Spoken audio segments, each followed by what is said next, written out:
ताकि हमारे नए वीडियो आपको लगातार मिलते रहें।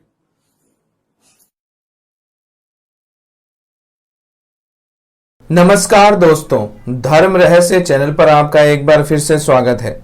खुशबू वाली सुगंधा का ये अनुभव भाग 16 है और इसको पत्र आए हुए काफी समय हो चुका था और एक समस्या भी है, इसीलिए इसको मैं यहाँ पर बीच में अपनी सीरीज को रोकते हुए या इसे शामिल कर रहा हूँ।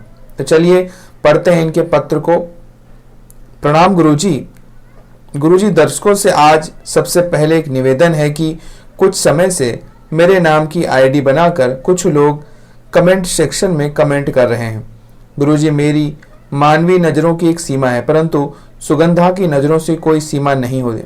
वो सब कुछ देख सकती है, चाहे वो कहीं भी रहे। गुरुजी, मैं इस छोटे से इश्यू के ऊपर कुछ बोलना नहीं चाहता, क्योंकि अगर कोई मेरा नाम लेकर अपने सब्सक्राइबर बढ़ाना चाहता है तो क्या समस्या है, बढ़ा लेने दो। लेकिन सुगंधा के कहने पर मैं सभी दर्शकों से बस यही निवेदन करना चाहता हूं कि कभी अगर प्रतीक त्रिपाठी की आईडी से आपसे पैसे मांगे जाएं, किसी समस्या के निवारण हेतु आपके घर का एड्रेस पूछा जाए या किसी भी प्रकार के तंत्र मंत्र हेतु आपको किसी स्थान पर बुलाया जाए या आपका कॉन्टेक्ट नंबर मांगा जाए, स्पेशली लड़कियों से, तो कृपया आप उस इंसान की बात को ना सुने, क्योंकि वो मैं नहीं हूं।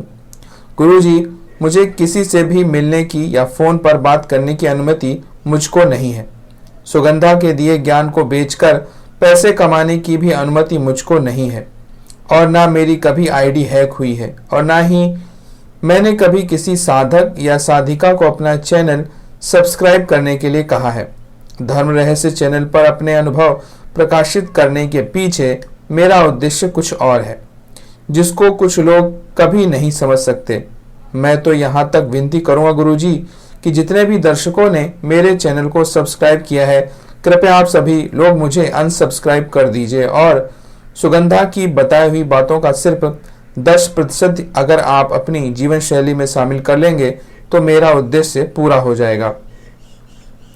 गुरुजी, मैं दर्शकों को बताना चाहता हूं कि प्रतीक त्रिपाठी 1790 के अलावा अगर किसी भी आईडी से आपको मैसेज या कमेंट आता है तो वे व्यक्ति कोई और है, मैं नहीं हूं। और जहां तक उन महाशय का सवाल है तो मां जगदम्बा से प्रार्थना है कि समय रहते सद्बुद्धि प्रदान करें उन्हें। गुरुजी, पिछले पत्र के अनुसार दर्शकों के कुछ महत्वपूर्ण प्रश्न हैं, जिनमें से पहले प्रश्न का उत्तर मैं उन्हें दे चुका हूं। आगे के प्रश्न आज फिर से लेकर आया हूं गुरुजी, जिनमें से कुछ प्रश्नों के उत्तर स्वयं सुगंधा ने दिए थे। आशीर्वाद की कामना करते हुए आज का पत्र प्रारंभ करता हूं। प्रश्न था कि एक साधक जिन्होंने प्रश्न पूछा था कि प्राण वायु क्या है। एक अन्य प्रश्न भी है गुरुजी, इसी से मिलता जुलता है।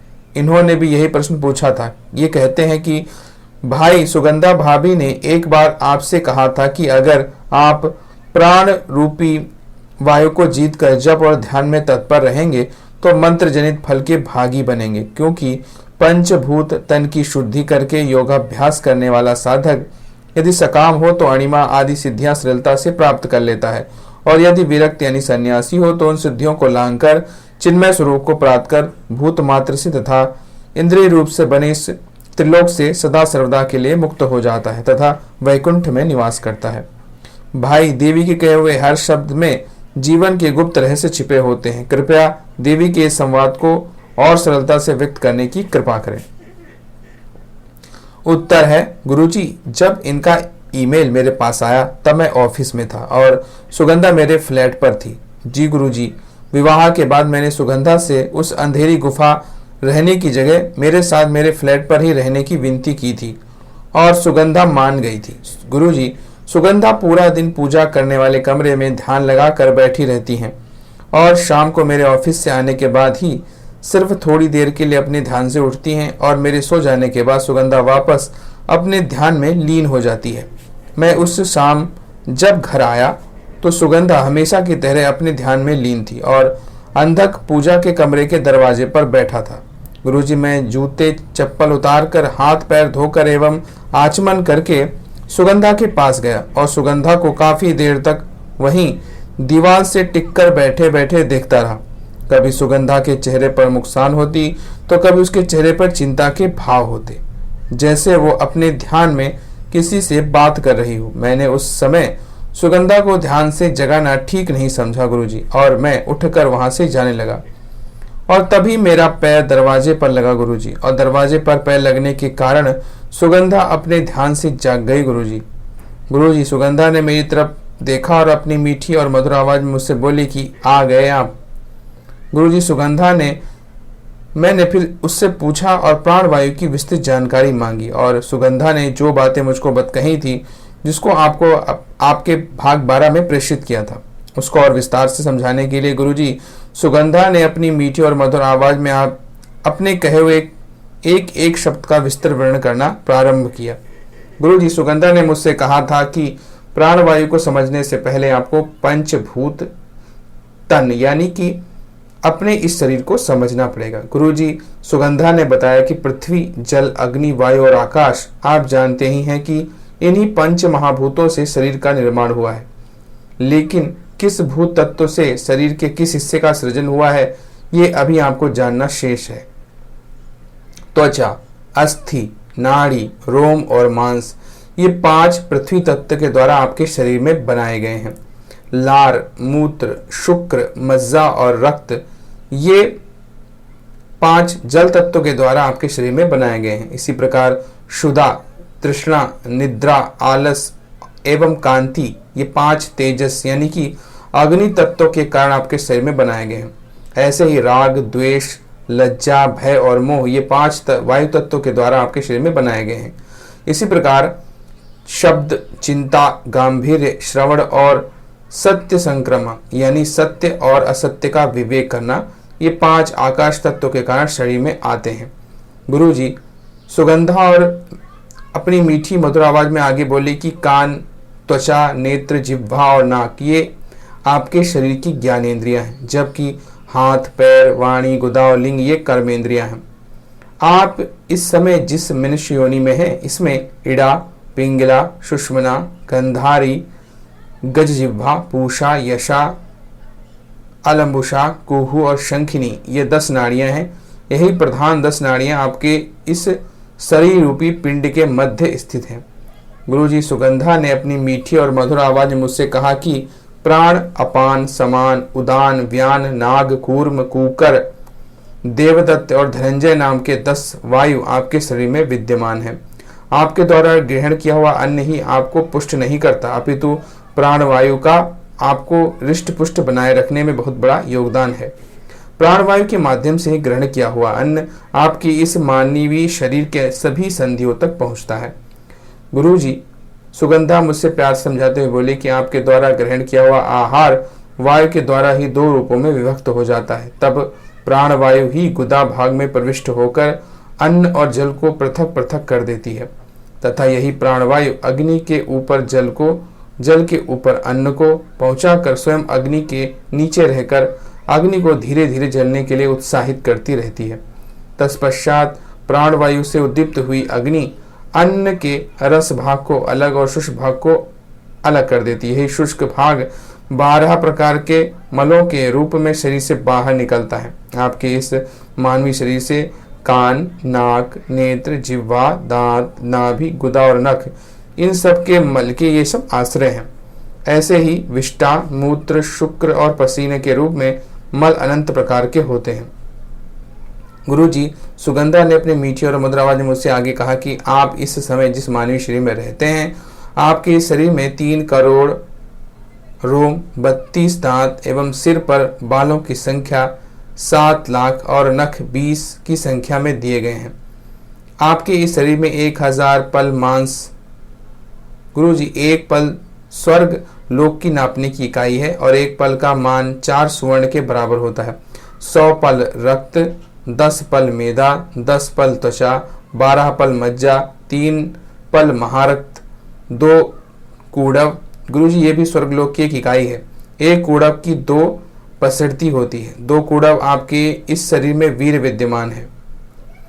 गुरुजी, सुगंधा ने आगे मुझको बताया कि मेरे शरीर में इसी प्रकार 6 प्रकार के कफ, 6 प्रकार की विष्टा, 6 प्रकार के मूत्र और 208 प्रकार की अस्थियां हैं। इन सभी से मिलकर बना है आपका शरीर रूपी पिंड। गुरुजी सुगंधा ने आगे कहा कि कलयुग के मनुष्य इसी शरीर को अपना वैभव मानते हैं और दिन भर इसे ही सजने और संवारने में लगे रहते हैं। मैं नहीं चाहती कि आप इस माया रूपी अपने शरीर से मोह करें। ये एक दिन नष्ट हो जाएगा, क्योंकि प्राण वायु के निकल जाने पर शरीर पृथ्वी पर वैसे ही गिर पड़ता है जैसे प्रचंड वायु के थपेड़ों से आहत होकर निराधार वृक्ष भूमि पर गिर पड़ता है। आपकी मृत्यु के बाद आपके शरीर पर स्थित पृथ्वी तत्व के कारण बने यानी त्वचा, अस्थि, नाड़ी, रोम और मांस सब कुछ पृथ्वी में लीन हो जाएगा। आपके शरीर पर स्थित जल तत्व से, तेजस तत्व जो है तेज में, वायु तत्व वायु में, आकाश तत्व से बना सब कुछ आकाश में विलीन हो जाएगा और अंत में आपकी आत्मा यानी आत्म तत्व जो स्वयं शिव का ही अंश है शिव में विलीन हो जाएगा। इसलिए मैंने आपसे तब कहा था कि अगर आप प्राण वायु को जीतकर जप और ध्यान में तत्पर रहेंगे तो मंत्र जनित फल के भागी बनेंगे। अर्थात अर्थ बस इतना ही है कि अगर एक साधक प्राण वायु का मोह त्याग दे, इस मानवीय शरीर का मोह त्याग दे और अपने ध्यान और जप को प्राथमिकता दे, ऐसा साधक मंत्र जनित फल का भागी बनता है। ऐसे ही विरक्त सन्यासी को मुनि कहते हैं। महर्षि कहते हैं जिसने पूर्ण रूप से अपनी देह और देह से निर्मित विकारों को त्याग दिया है। गुरुजी, मैंने सुगंधा से पूछा कि आपने आगे कहा था कि 5 भूत तन की शुद्धि करके योग अभ्यास करने वाले साधक यदि गृहस्थ हो तो अणिमा आदि सिद्धियां स्वतः ही प्राप्त कर लेता है और यदि विरक्त सन्यासी हो तो सब कुछ लांघकर वैकुंठ में निवास करता है। गुरुजी, सुगंधा ने बताया कि इसी को मोक्ष कहते हैं। एक मुनि समस्त ब्रह्मांड के दर्शन सिर्फ अपनी आंखों में बंद करके कर सकता है। यहाँ तक कि समस्त पाताल, समस्त पर्वत, समस्त लोक, समस्त द्वीप, समस्त सागर, समस्त सूर्य आदि समस्त ग्रह एक मुनि के शरीर में ही विद्यमान होते हैं और ऐसा आदि पुरुष अपने अंतिम समय में केवल उस अंतिम सत्य, उस पर ब्रह्म का ही चिंतन करता है और सदा सर्वदा के लिए मुक्त हो जाता है। गुरुजी, मैंने सुगंधा से आगे पूछा कि आपने कहा कि समस्त लोक और समस्त ब्रह्मांड एक महर्षि के शरीर में विद्यमान हो जाते हैं। ये सिद्धि की कैसी अवस्था है? मैं इसके बारे में जानना चाहता हूँ। गुरुजी, सुगंधा ने मुझसे कहा कि उस अवस्था में आपके पैर के नीचे तल लोक होगा, पैर के ऊपर वितल लोक, दोनों घुटनों में सुतल लोक, गुप्त अंग में रसातल लोक, उंगलियों में महातल लोक, इसी प्रकार उर भाग में तलातल लोक तथा कटी भाग में पाताल लोक, नाभि में भूलोक और उसके ऊपर भूवर लोक, हृदय के में महर लोक जहाँ पितर जन निवास करते हैं, कंठ देश में जनलोक, मुख पर स्वर्गलोक, मस्तक पर तपलोक, महारंध्र में सत्यलोक की स्थिति आपको होगी। इसी प्रकार एक मुनि के मानवीय शरीर में 14 भुवन विद्यमान होते हैं। गुरुजी, सुगंधा ने आगे बताया कि उस अवस्था में शरीर के त्रिकोण हिस्से में मेरु, आधा कोश के मंदर, दक्षिण में कैलाश, वाम भाग में हिमालय, ऊर्ध्व भाग में निषद, पूर्व में मंद मादन, वाम रेख में वलय, इस 7 पर्वतों की स्थिति एक सिद्ध पुरुष के भीतर होती है। किसी भी प्रकार का प्रलय उसे विचलित नहीं कर सकता। गुरुजी, सुगंधा ने अपनी मीठी और मधुर आवाज में मुझे संबोधित करते हुए कहा, बोला कि हृदयेश एक मुनि के अस्थि यानी हल्दी वाले भाग में जम्बूद्वीप, मज्जा में शाकद्वीप, मांस में कुशद्वीप, शिराओं में क्रौंचद्वीप, त्वचा में शामली द्वीप, रोहम समूह में पक्षद्वीप, नाखून में पुष्कर नामक द्वीप स्थित होते हैं। इसके बाद एक मुनि के शरीर में सागर का स्थान आता है, जैसे कि मूत्र में शरोध सागर, शरीर के क्षार तत्व में क्षीर सागर, श्लेष्मा में सुरोदधि सागर, मज्जा में घृत सागर, रस में रसोदधि सागर, रक्त में दधि सागर, गर्दन पर लटके हुए मांस भाग में स्वादुदक सागर तथा शुक्र भाव में गर्भोदक सागर स्थित है। गुरुजी, सुगंधा ने अपनी मीठी और मधुर आवाज में एक मुनि के जीवन शैली का एक और महत्व बताया। सुगंधा ने मुझसे कहा, गुरुजी की नाद चक्र में सूर्य, बिंदु चक्र में चंद्रमा, नेत्र में मंगल, हृदय में बुध, विष्णु के स्थान में गुरु, शुक्र में शुक्र देवता, नाभि स्थान में शनि, मुख में राहु, पैरों में केतु का निवास। इस प्रकार एक मुनि और एक महर्षि के शरीर में ग्रह मंडल की स्थिति अपने आप स्वतः हो जाती है। गुरुजी, सुगंधा ने मुझसे आगे कहा कि हमें सदैव अच्छे कर्म करने चाहिए और एक साधारण मनुष्य को हमेशा एक मुनि बनने की प्रयासरत रहना चाहिए, क्योंकि जीव कर्म से ही जन्म लेता है और विनिष्ट होता है।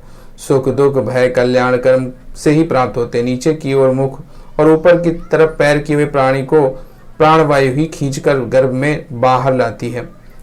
जन्म लेते ही किसी भी देहधारी को परमात्मा की माया सम्मोहित कर लेती है और अपने द्वारा किए गए फैसलों के अनुसार एवं किए हुए कर्म के अनुसार ही हमें दूसरा जन्म मिलता है। गुरु जी सुगंधा ने मुझे आगे कहा कि उत्तम प्रकृति वाला अपने सकृत स्वभाव के कारण अच्छे भोग भोगता है, उसका जन्म भी सत्कुल में होता है, किंतु जैसे जैसे उसके द्वारा दुष्कृत्य होता जाता है वैसे वैसे उसका जन्म भी नीच कुल में होने लगता है। वह उसी दुष्कर्म के प्रभाव के कारण दरिद्र, रोगी, मूर्ख, अत्यंत दुख का पात्र बन जाता है। अर्थात ये संसार कर्म प्रधान है, इसलिए आयु, कुल, कर्म, धन, विद्या और मृत्यु के समय ये 6 चीजें गर्भ में प्राणी के आने के साथ ही निश्चित कर दी जाती हैं। गुरुजी बाकी के दर्शकों के महत्वपूर्ण प्रश्नों के उत्तर अगले पत्र में दूंगा। इस समय सुगंधा के बताए अनुसार एक गुप्त साधना कर रहा हूँ, इसलिए समय के अभाव के कारण बाकी के प्रश्नों के उत्तर आगे आने वाले पत्रों में जरूर दूंगा। और सबसे अहम बात यह है कि सभी दर्शकों को सचेत करना आवश्यक था। आशीर्वाद की कामना करते हुए आपके चरणों को स्पर्श करता हूँ और सभी दर्शकों को प्रणाम करते हुए अपना आज का पत्र यही समाप्त करता हूँ। माता रानी की जय हो। माता रानी सबका कल्याण करें। तो देखिए ये आज का पत्र इन्होंने भेजा है। अगर इनकी आईडी से आपको किसी प्रकार का कोई संदेश दिया जा रहा हो तो कृपया आप एक बार अवश्य जांच लें कि ये इनकी ही आईडी है या किसी और की। तो ये था आज का इनका अनुभव और प्रश्न। अगर ये आपको पसंद आया है तो लाइक करें, शेयर करें, सब्सक्राइब करें चैनल को। आपका दिन मंगलमय हो। धन्यवाद।